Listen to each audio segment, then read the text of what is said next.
Siamo tutti su tu stesso cielo, siamo tutti su tu stesso sole, siamo tutti su ta stessa luna e siamo tutti su te stesse stelle. Respiriamo tutta stessa aria, ne viviamo tutta stessa acqua, camminiamo sopra stessa terra, come si spiega tutta sta guerra. Noi ne scordiamo troppo facilmente, che siamo nati senza fa domanda, e tutte cose che ne siamo chini, quando moriamo ne portiamo niente. Abbiamo sempre a puzza sotto naso, facciamo a gara chi nel nostro spirito, e ne facciamo tanti cannizzosi, ma siamo solo giusti e presuntuosi.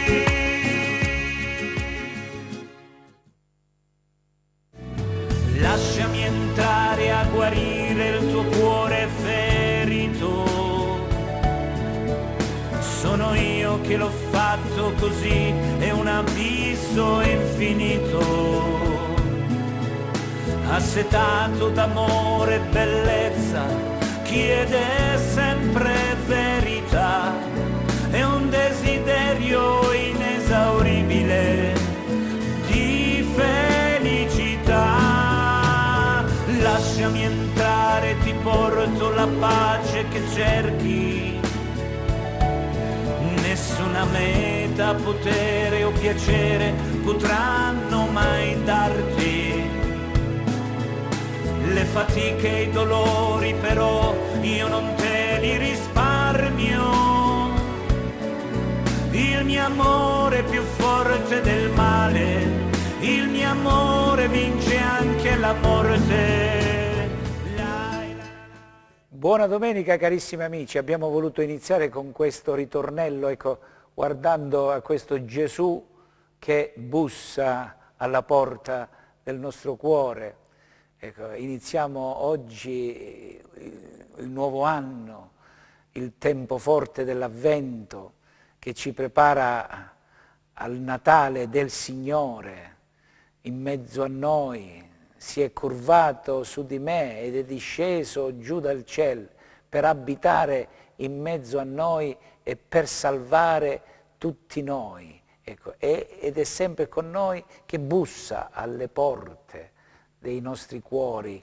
Quando trova qualcuno che gli apre, lui opera meraviglie nella vita nostra. Ecco, è un tempo forte. Stiamo celebrando la novena in preparazione alla grande solennità dell'Immacolata Concezione di Maria, questa grande solennità che parecchi non hanno capito di che si tratta. Non si tratta del concepimento di Gesù, ecco, per opera dello Spirito Santo, quello lo festeggiamo il 25 di marzo, 9 mesi prima del 25 dicembre, del Natale di Gesù. No, l'8 dicembre celebriamo questo mistero grande, questo dogma che la Chiesa ha promulgato della Immacolata Concezione di Maria, la madre di Gesù, proprio perché era destinata ad essere la madre del Figlio di Dio, il vincitore del peccato e della morte. Lei è stata preservata in anticipo. Ecco, fin dal suo concepimento non ha conosciuto questa sorta di resistenza a fidarci di Dio che c'è in ognuno di noi. Difatti lei all'annuncio dell'angelo si è turbata, si è domandata che senso avesse questo saluto così incredibile, no? Questa buona notizia. Qui c'è il Corriere della Sera, dalle buone notizie. Io vengo qui per dare la buona notizia, Dio ha avuto pietà di noi, del nostro nulla, del nostro niente, ed è venuto e viene, che continua a venire. Ecco, come ha fatto questa ragazza di Nazareth, Maria, a dire sì, ad aprirsi? Ecco, perché lei non lo sapeva, ma la riflessione teologica, la riflessione di fede, piano piano è arrivata alla convinzione che è stata preservata in anticipo, è stata purificata in anticipo dall'acqua e dal sangue che sgorgano dal cuore di Gesù come una sorgente di misericordia. No? Noi siamo nel tempo della misericordia. Allora facciamola sta novena all'Immacolata. Noi nella mia parrocchia al Lago abbiamo la grande grazia di avere un santuario mariano e quindi ci stiamo ritrovando ogni mattina alle 6:30 per il rosario, alle 7 la celebrazione dell'Eucarestia, alle 7:30, 7:35 si va al lavoro. Facciamo quello che dovremmo fare ogni giorno, iniziare la giornata nella memoria di Cristo. Allora, e pregando lei che è la madre di tutti quanti, ecco come diciamo in questa canzone, ascoltiamola. E la mamma e tutti quanti, ricchi, poveri e birbanti, e la mamma e tutti quanti, specialmente le migranti, falle grazie a chi le circa, col cuore piccirillo, falle grazie e ne fa assai, per chi non se stanca mai. Poi Madonna mia da grazia, mamma mia quanto sei bella, mamma mia chi contentizza, te la me sempre in braccia, lai la lai la lai la lai, lai la lai. Questa è la Madonna delle Grazie che è venerata al Lago, questo paese sopra Amantea, dove sono parroco, ed è bellissima questa statua. Ecco, l'autore è stato veramente toccato dalla grazia, ha una grazia particolare questa statua della Madonna e c'è una grande devozione. Noi dobbiamo chiedere alla Madonna quello che ci ha suggerito Papa Benedetto nella sua prima enciclica. Noi la recitiamo ogni mattina questa preghiera, chiediamo alla Madonna di mostrarci Gesù, mostraci Gesù, guidaci a Lui, insegnaci a conoscerlo e ad amare, perché possiamo anche noi diventare capaci di vero amore ed essere sorgenti di acqua viva in mezzo a un mondo assetato. Ecco, noi cristiani siamo chiamati a brillare di questa luce, ecco, la luce che è Gesù, è venuta a illuminare il mistero della nostra vita, è il mistero di Dio, l'origine di tutto. Allora, ascoltiamoci Papa Francesco che ci richiama sempre a non ridurre le nostre comunità, le nostre chiese ad agenzie, ecco, ma che siano luoghi dove ci siano persone vive, capaci di gioire di tutto e di accogliere i nostri fratelli che hanno questo desiderio grande di essere accolti. Sentiamo Papa Francesco.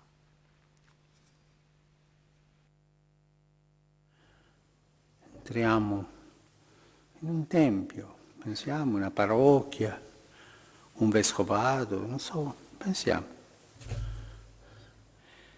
E non sappiamo se siamo nella casa di Dio o in un supermercato.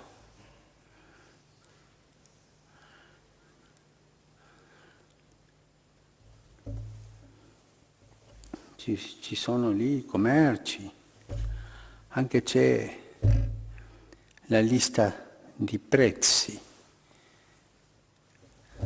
per i sacramenti.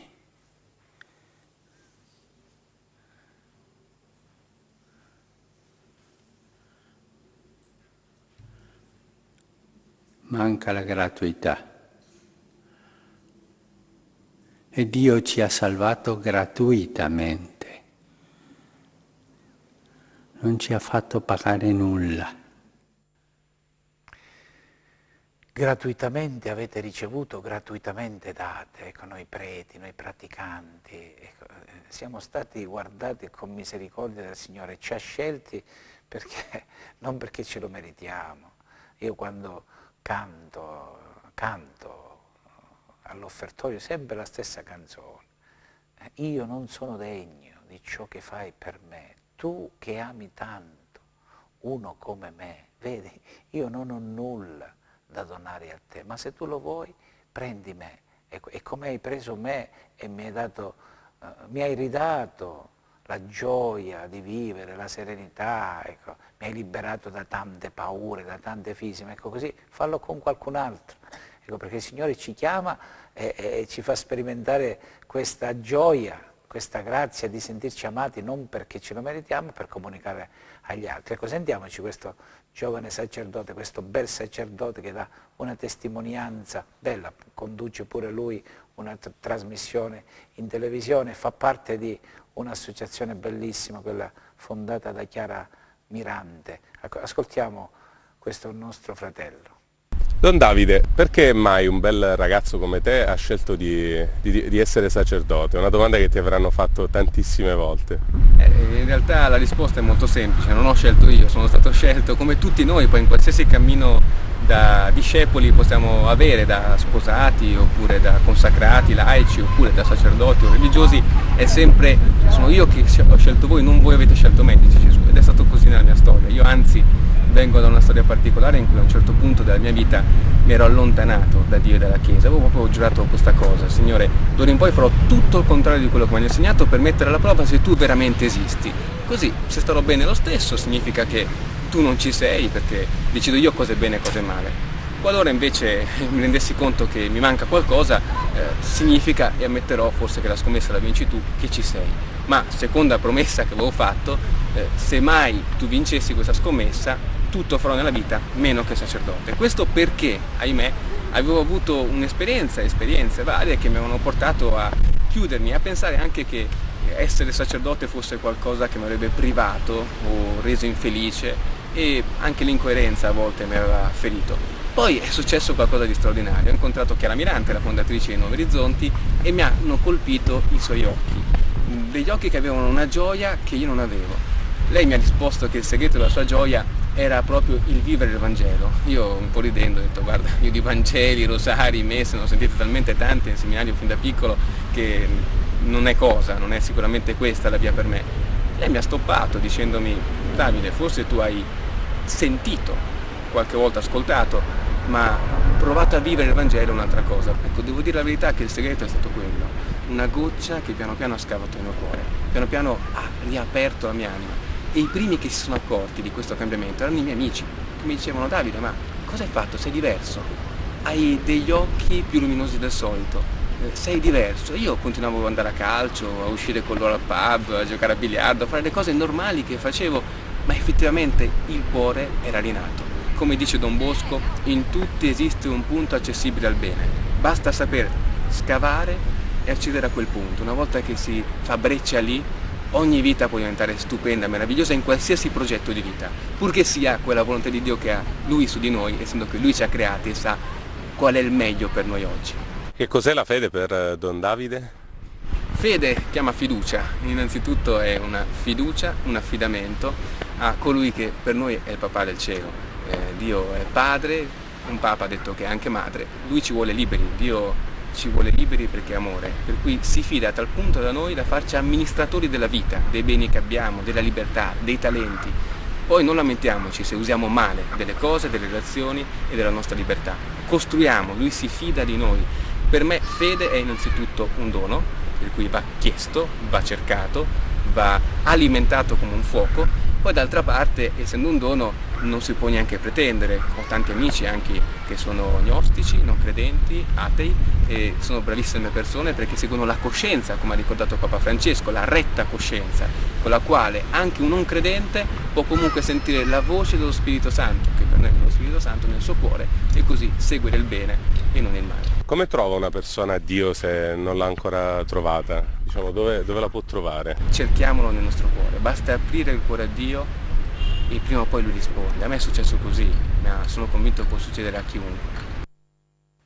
Pure a me è successo così, ecco.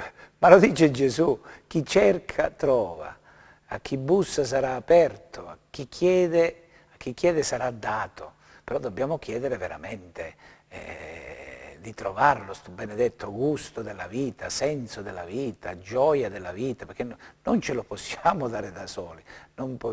Se lo abbiamo lo possiamo solamente vivere e testimoniare con molta umiltà, perché quando uno si può dare anche fastidio all'altro che è nella prova, nella difficoltà, perché la gioia vera non è essere stupidamente allegri, no. Cioè avere una speranza. Allora c'è bisogno di guardare qualcuno che rifletta una luce che non è sua. Ecco. Difatti il ritornello del Salmo di questa prima domenica di Avvento, anno B, ci fa dire: Signore, fa splendere il tuo volto e noi saremo salvi.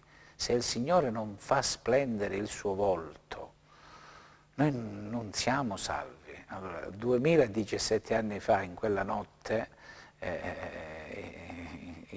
la luce del volto del Signore era sugli angeli che hanno portato l'annuncio ai pastori, che chissà che stavano facendo a quell'ora della notte, quando gli angeli annunciano ai pastori la grande notizia.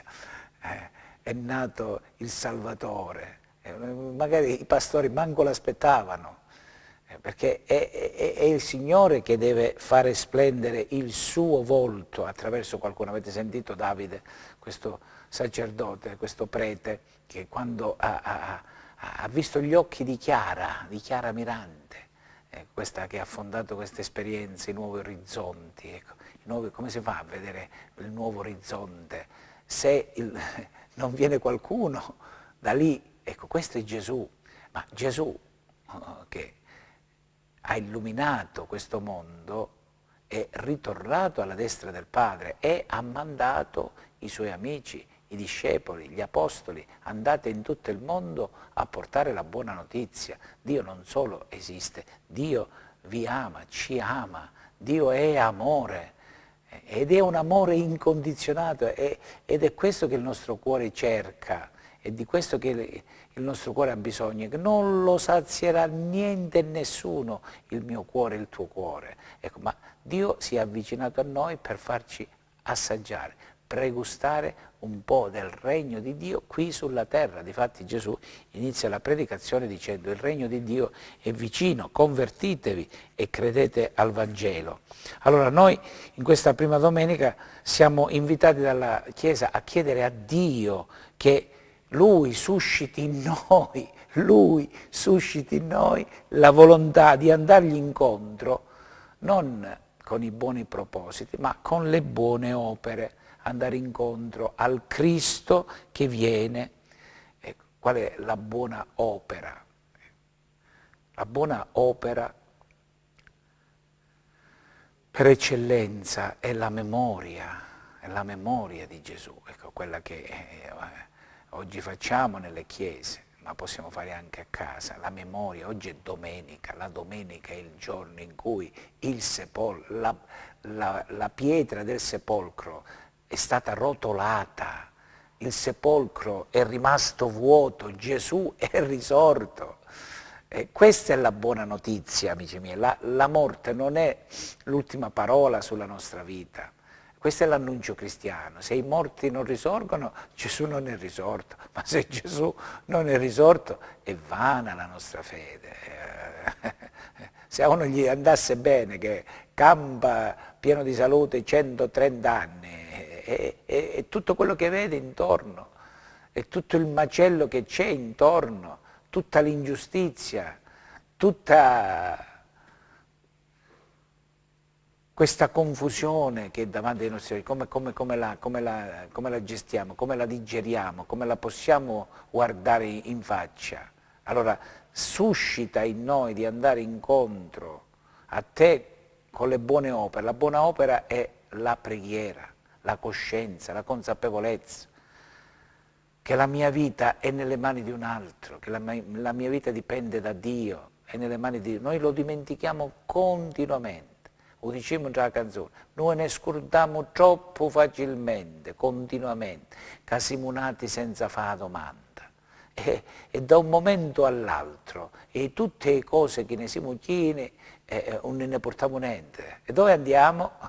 Andiamo nel buio totale, in una cassa da morto, in un loculo al cimitero, se ci andiamo, perché possiamo anche morire spappolati dalle bombe, bruciati, disintegrati, affogati, mangiati dai pesci nel mare. Cioè, voglio dire, che io, chi sono? Ecco, sono le domande fondamentali, amici miei. Allora, andare incontro al Signore che viene e incontrarci, perché aiutate che Dio ti aiuta, per che Lui poi ci chiami accanto a sé, dice la preghiera, nella gloria a possedere il regno dei cieli che possiamo assaporare qui. Ed ecco la parola di Gesù proprio, quella del Vangelo di questa prima domenica.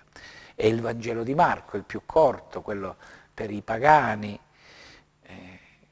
In quel tempo Gesù disse ai suoi discepoli, perché Gesù ci teneva, dice, ma perché mi venite appresso? Perché mi seguite? Chi volete?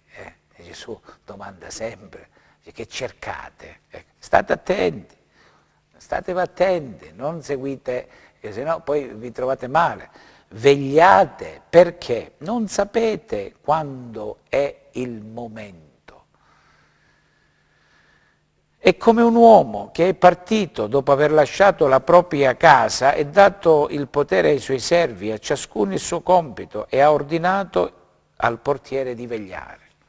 Ecco, la vita non ce la siamo data, la vita ci è stata data e dovremo rendere conto tutti, ricchi e poveri, sani e malati, buoni e maligni, intelligenti e meno intelligenti, tutti dovremo rendere conto, anche i malati, di come hanno vissuto la loro malattia. Quanto è brutto essere malati, magari dalla nascita, amici miei. E come la viviamo la malattia? Ma come viviamo anche la salute, come ce la siamo giocata. Ecco, questo ci vuole dire Gesù. Noi dobbiamo prepararci a comparire davanti al tribunale di Dio. E se dobbiamo avere moltissima, tantissima paura di comparire davanti ai tribunali di noi uomini, quello lì si è bevuto il veleno l'altro giorno al tribunale, ecco, e si è ammazzato nell'aula, non dobbiamo permettere al diavolo di farci avere paura di stare davanti al tribunale di Dio. Ma di quale Dio? Del Dio che ci ha rivelato Gesù Cristo. Ecco, allora vegliate e pregate così e non abbiate paura. Vegliate dunque, voi non sapete quando il padrone di casa ritornerà, se alla sera o a mezzanotte o al canto del gallo o al mattino. Fate in modo che giungendo all'improvviso non vi trovi addormentati. Quello che dico a voi, che mi seguite, lo dico a tutti. Questa è una parola per tutti. Vegliate, perché chi dorme non piglia pesci, amici miei. Usando una volta passa davanti a casa. La salvezza, come diceva la bellissima canzone di Ivano Fossati, è come un treno che passa, è come un treno che è passato con un carico di frutti deliziosi, saporiti, gustosi. Eravamo alla stazione, sì, ma dormivamo tutti. Ecco, un grande amico che mi ha riempito il cuore di gioia tanti anni fa mi scrisse, ecco, che lui ha avuto questa esperienza, ha fatto questa esperienza, ha sentito che il treno del Signore passava, ma non si è lasciato prendere dal sonno, è salito sul treno. Mo sono passati tanti anni e continua a viaggiare su questo treno. E ci sono giornate sì, giornate no, giornate belle, giornate brutte, luminose, ombrose, faticose, liete. È la vita, amici miei, però si cammina verso il destino. Allora, carissimi amici, iniziamo bene questo tempo molto favorevole. Ecco, perché dobbiamo fare qualche penitenza, qualche sacrificio? Come si fa per apparire belli, per sembrare belle, per essere belle. Chi è bella vuole apparire, tante pene, tante penitenze deve patire, ecco. Ma la bellezza esterna, amici miei, poi, prima o poi ci fa ciao ciao, la salute, la bellezza. Ecco, fare qualche sacrificio per essere più aperti alla coscienza, alla consapevolezza che la vita è un miracolo continuo e noi potremmo stare sempre in questa meraviglia, in questa gioia come quella dei bambini, come Gesù ci dice sempre: se non ritornerete come bambini a stupirvi, a meravigliarvi di ogni cosa, perché tutto è un dono. Ecco, non fate una bella vita, sì, poi andiamo in paradiso, ma perché non vivere un po' del paradiso già qui? Ecco, il Signore è venuto per farci pregustare la gioia eterna. Allora io auguro a me, auguro a voi con tutto il cuore che questo tempo di avvento possa essere davvero un tempo gioioso e noi da parte nostra mettiamoci la nostra disponibilità ad accettare tutto quello che ci capita e senza lamentarci, perché il lamentare non giova. Buona domenica, buon inizio d'avvento, arrivederci, a Dio piacendo, alla prossima domenica. Ciao ciao. Siamo tutti su tu stesso giro, siamo tutti su tu stesso sole, siamo tutti su ta stessa luna e siamo tutti su te stesse stelle. Respiriamo tutta stessa aria, ne viviamo tutta stessa acqua, camminiamo sopra stessa terra, come si spiega tutta sta guerra.